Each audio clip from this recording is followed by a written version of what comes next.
In this lecture, we will talk about system updates and preparation.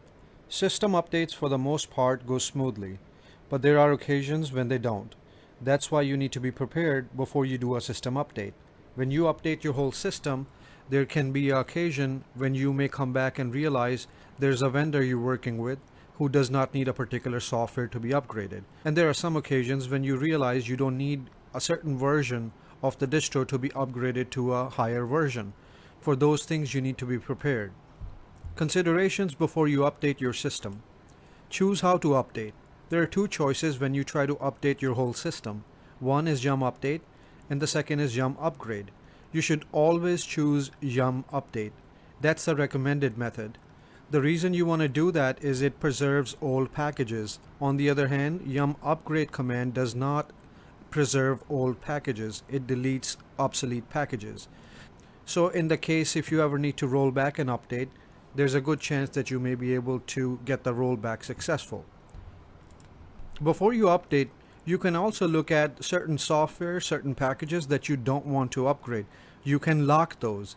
So if you lock a package, then that package will not upgrade.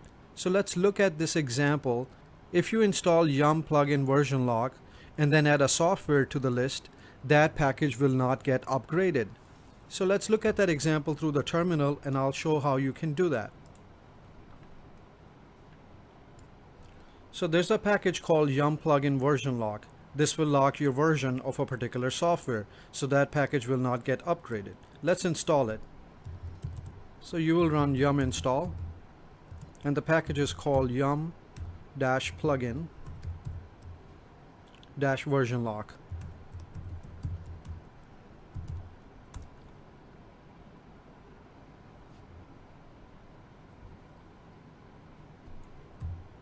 Yes, type in Y for yes to install it. Next, we will run this command yum version lock, and now we are basically locking the software from being upgraded. So here we can mention the software name. In this case, I'm going to choose a software called Strace.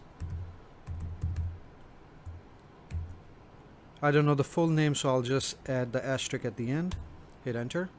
As you can see right here, it's saying version lock added 1. So this software has been added to version lock. When we update our system, this package will not be updated.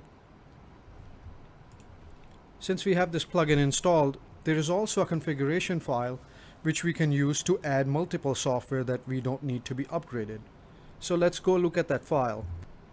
Cat etc yum pluginconf.d and then it's versionlock.list.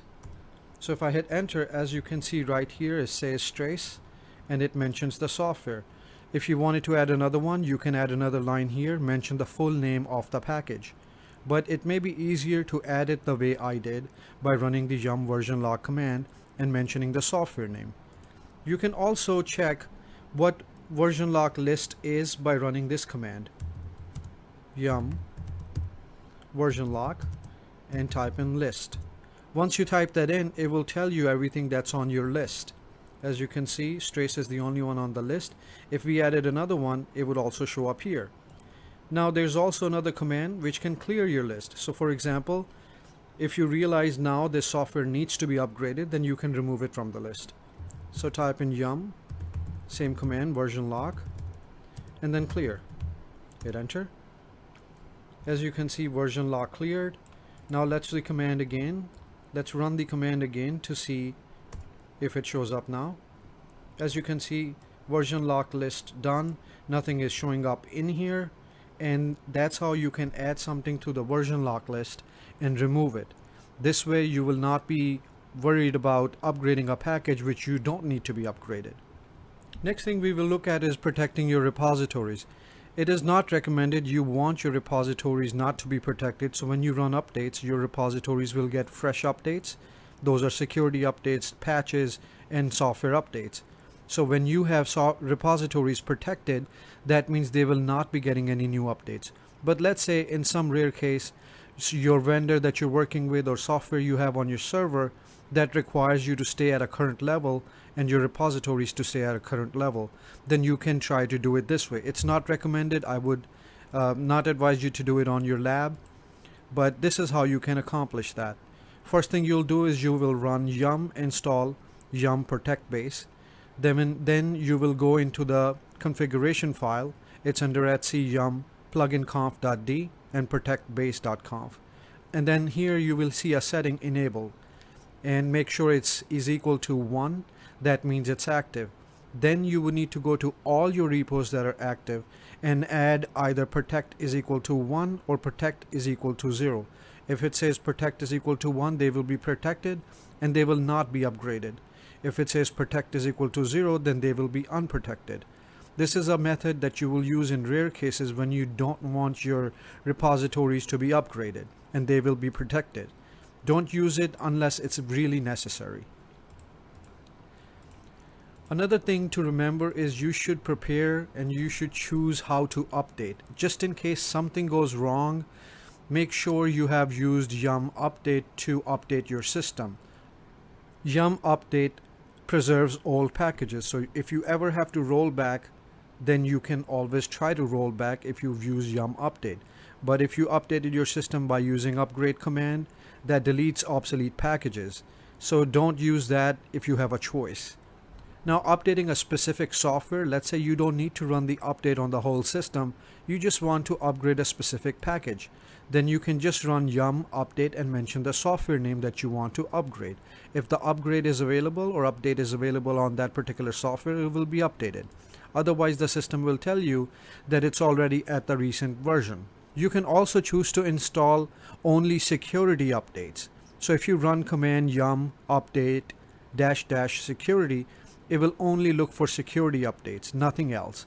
Let's look at these examples through the terminal.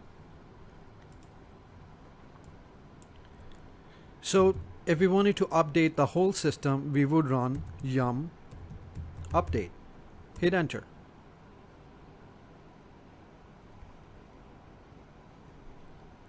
Your system will look for all the repositories and see if there are any updates. If there are no updates, it will say no packages marked for update.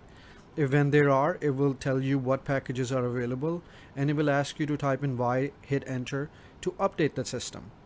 This is how you can update your whole system.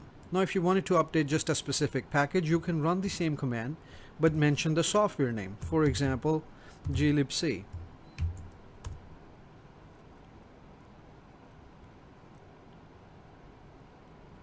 No package is marked for update, and the system was recently updated, so that's why there's no updates right now. But if there were updates, they would get installed right now. That's how you can update a specific package. To update just the security updates, you can run the same command, yum update, and type in -- security.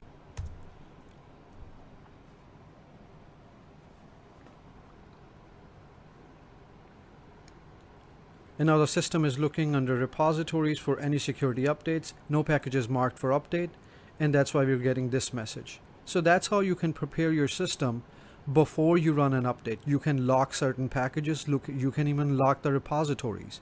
And then if you need to upgrade certain packages, you can just upgrade those packages. Or if you wanted to just upgrade the security packages, you can update the security packages. And those are the preparations you should consider before you update your system.